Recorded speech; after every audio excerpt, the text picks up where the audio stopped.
السلام علیکم ورحمۃ اللہ وبرکاتہ۔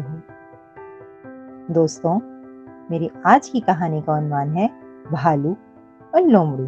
تو پیارے دوستوں، کہانی کی طرف چلنے سے پہلے آپ سب سے ایک چھوٹی سی درخواست ہے کہ میرے چینل کو لائک، سبسکرائب اور شیئر ضرور کیجیے گا، اور ساتھ ہی ساتھ مجھے کامنٹ میں ضرور بتائیے گا کہ آپ لوگوں کو میری کہانیاں کیسی لگ رہی ہیں۔ اس کے لیے ہم ایڈوانس میں آپ کو شکریہ ادا کرتے ہیں۔ بھالو میاں اکثر بھی لومڑی کی چالاکیوں کا شکار رہتے تھے۔ آج بھی کچھ ایسا ہی ہوا۔ بی لومڑی نے اطلاع دی کہ ادھر جھوپڑی میں نئے سیاح آئے ہیں، ان کے پاس شہد کے بڑے بڑے مرتبان ہیں، تمہارے تو مزے ہو جائیں گے۔ وہ بیچارہ لالچ میں اس طرف نکل گیا جس طرف کا لومڑی نے بتایا تھا، لیکن کچھ دور جا کر اسے اندازہ ہوا کہ وہ پھر اس کی چال میں آ گیا ہے، کیونکہ دور دور تک کسی جھونپڑی کا نام و نشان تک نہ تھا۔ اس کے پاؤں بھی زخمی ہوئے کیونکہ راستے میں کانٹے تھے۔ آج اس لومڑی پر بہت غصہ آیا۔ اس نے ارادہ کیا اب وہ اس سے ضرور بدلہ لے گا۔ شام کو وہ اپنے دوست ہاتھی کے پاس گیا اور تمام ماجرا سنایا۔ اس نے بھی وعدہ کیا کہ میں تمہاری مدد کروں گا، اور مل کر لومڑی کو سزا دینے کا منصوبہ بنایا۔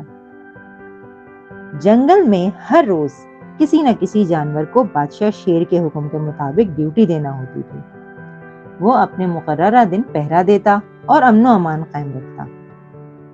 وہ دن آ گیا جس دن بھی لومڑی کی ڈیوٹی تھی۔ منصوبے کے مطابق بھالو اس کے پاس گیا اور کہنے لگا، بی لومڑی، وزیر النو نے آپ کو جلدی بلایا ہے، آپ ہمارے ساتھ چلیں۔ ہاتھی نے بھی یہی الفاظ دہرائے اور بتایا کہ بادشاہ سلامت بھی وہی ہے۔ میری تو آج ڈیوٹی ہے، میں کیسے اپنی جگہ چھوڑ کر جاؤں؟ بھالو نے کہا۔ آپ کی مرضی، ہمارا فرض تھا آپ کو بتانا، اب آپ جانے اور بادشاہ سلامت۔ یہ کہہ کر وہ دونوں چلنے لگے۔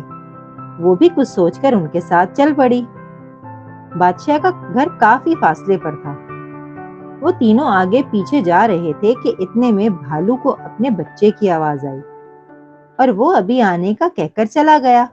ہاتھی بھی پیاس کا بہانہ کر کے دوسری طرف مڑ گیا۔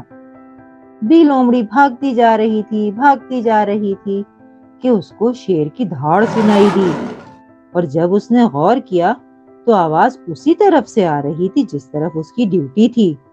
اس کو ساری بات سمجھ آ گئی کہ وہ بے وقوف بن چکی ہے، اب اس کو سزا ملنے والی تھی۔ اس سے پہلے کہ کوئی اسے بلانے آتا، وہ خود ہی بادشاہ کے سامنے پیش ہو گئی۔ اب اس کی کوئی چالاکی کام نہیں آتی تھی، اور نہ اس کی کسی بات کا کسی کو یقین آتا تھا۔ بادشاہ شیر نے اس کی لاپرواہی پر اس کو سخت الفاظ میں ڈانٹا اور سزا تجویز کی کہ اب اس کو پورا 1 ماہ تک ڈیوٹی دینا ہوگی۔ یہ سن کر بھی لومڑی کے ہوش اڑ گئے۔ بادشاہ کے جانے کے بعد بھالو اور ہاتھی درخت کے پیچھے سے سامنے آئے اور یک زبان ہو کر بولے، اب مزہ آیا، دوسروں کو تنگ کرنے کا انجام کتنا برا ہوتا ہے۔ تو دوستوں، اس کہانی سے ہمیں کیا سبق ملتا ہے؟ کہ ہمیں بلا وجہ کسی کو پریشان نہیں کرنا چاہیے، اور نہ ہی کسی کی پریشانی کا باعث بننا چاہیے۔ دوستوں، کہانی پسند کرنے کا بہت بہت شکریہ۔ کمنٹ میں ضرور بتائیے گا میری کہانی آپ کو کیسی لگی، اور لائک اور شیئر کرنا نہیں بھولیے گا۔ لائک، شیئر، سبسکرائب ضرور کیجیے گا۔ تو اپنا بہت خیال رکھیے گا۔ اللہ نگہبان۔